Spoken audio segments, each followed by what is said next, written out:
You sit down to do something important, you open it, and then nothing.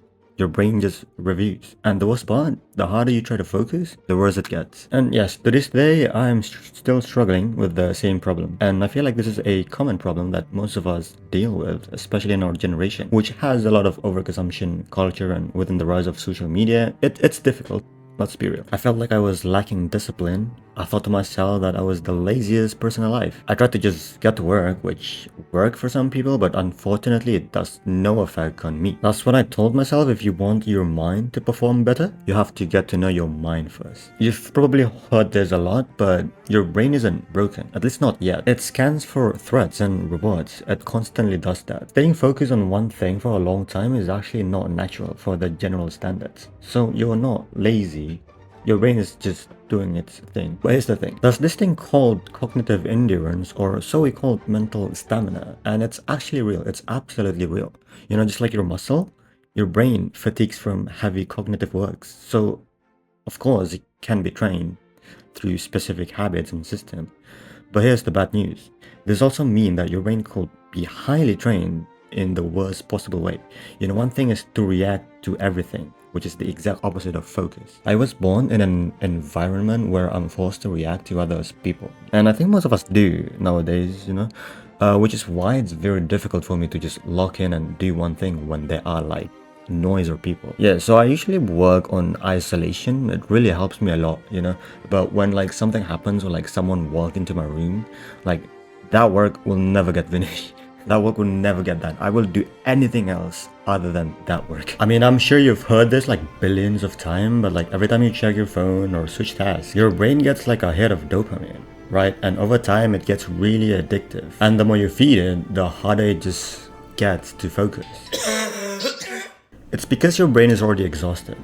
And yet you still keep feeding it with more information without you realizing it that your brain is too damn tired. See, when you consume something such as videos, news, shows, or any type of information, it takes a lot of energy to do so. It takes energy to process information.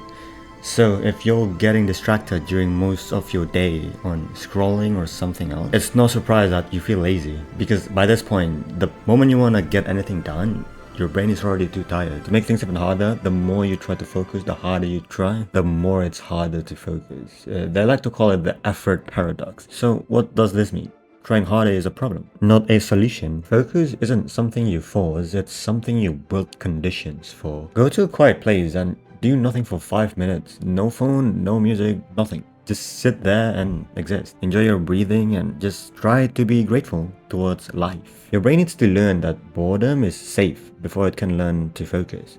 It's not really meditation, it's just letting your brain breathe actually. It's some sort of hard reset on your memory. It's not really a hard reset, it's something like that. Problem is, most people go from constant stimulation straight up into trying to focus. And their brain is still in this dopamine seeking mode. And when you consume something, it doesn't just affect your brain, you know, it also affects your emotion and your mood. And now your mood is all over the place. So that 5 minutes of nothing is actually just a little breathing room for your brain. But if you really want to reboot your brain completely, like a hard reset, go to bed. Go to bed and just remember the next time you woke up, your first hour will be the one that determine your day. So don't let that brain of yours get distracted during the first hour after you woke up. Here's what I like to do that works drastically for me. For your next day, create a to-do list consisting of something simple. One stupidly simple task you will do. For example, like making a coffee after you wake up and drink the coffee while sitting. But also while doing that, you also create a not to-do list, something to protect your brain from. Like don't pick up your phone until you finish one task.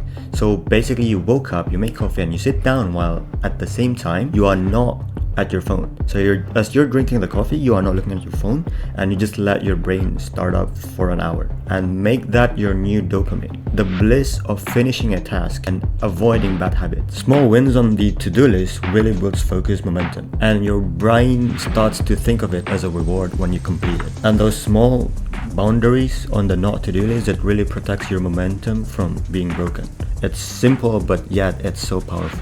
Basically, you need a system that works specifically for you. What makes you happy, how you feel rewarded, a system that fits your emotion. Because if you want to improve your brain or if you want to change your mind, you have to know a thing or two on how your mind works. And when you build a system and it works, follow it through. Day one will be easy. You might feel like Tony Stark or someone new. You'll feel great. You'll feel absolutely great. Day 3 to day 5, however, you might accidentally went back to your old habit. Whenever you feel bored, you will want to get back to watching like shorts or anything that you would do beforehand. You obviously want distraction. Don't. Just sit on your desk or living room or even sit outside. Just stare at something and just don't think. Just enjoy the breathing, enjoy the wind or something, because that might not be boredom. That might be your brain is having a strain and you need time to rest it. And that's where consistency and your discipline comes to play.